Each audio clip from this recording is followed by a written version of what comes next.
your book, Uncharted, How to Navigate the Future, was published just before the world was thrown into one of the most uncertain periods in modern history.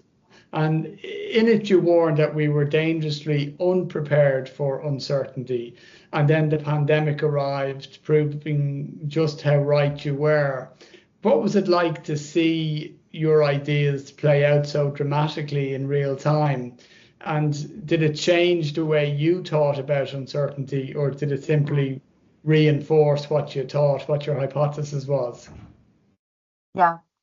Well, it was a very interesting experience, I must say, because I would say that when I was writing the book, I got a huge amount of pushback from this idea that we don't know the future. And, people kept putting forward all sorts of arguments, which I felt pretty confident knocking down. But still, they cleaved to this belief that no, we can know, there is certainty, and so on and so forth. And so then what happened, which was kind of amusing, is that then people said I'd forecast the pandemic, which, I completely had not. I wish I was so God-given, really. But, the whole argument of my book was there's a great deal in life that nobody can forecast. And I'm no different from the rest of us. And this is really what we need to get our heads around. And then in a strange way, I think, many things that I talked about in my book played out because I talked about the need for creativity, for experiments, and so on. And of course, we lived through a very intense period where people were very open to doing experiments and trying new things because they had no option. Mm. And this was partly in the way that, everybody moved to Zoom and started working from home. And it was actually a kind of incredible moment of improvisation and creativity. And what I find really strange is that as soon as that could stop, it did stop. Mm. That instead of thinking, wow, actually, how come we didn't start using Zoom and Teams and things like that years earlier? We could have. It was there. How come we weren't more prepared to do some experiments with working from home? We could have. I mean, actually, in my businesses, we've always had enormous flexibility about, the hours that people work and where they do their work.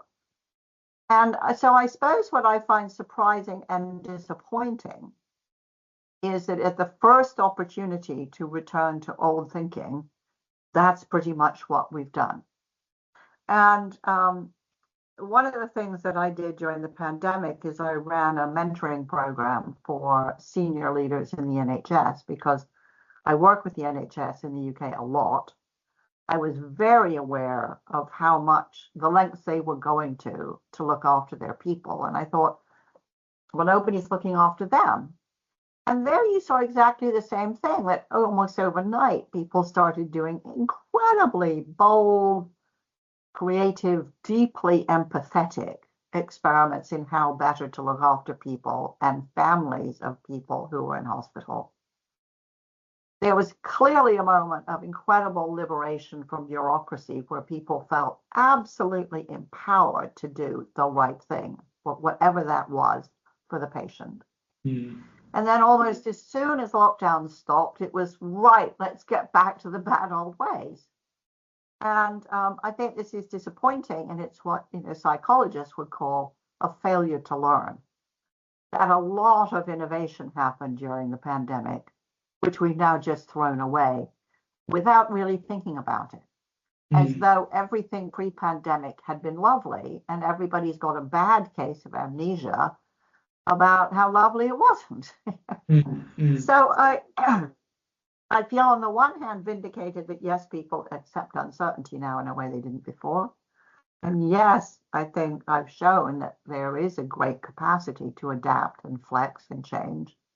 But strangely, we seem to be cleaving to the certainties of the old rather than the discoveries of the recent past.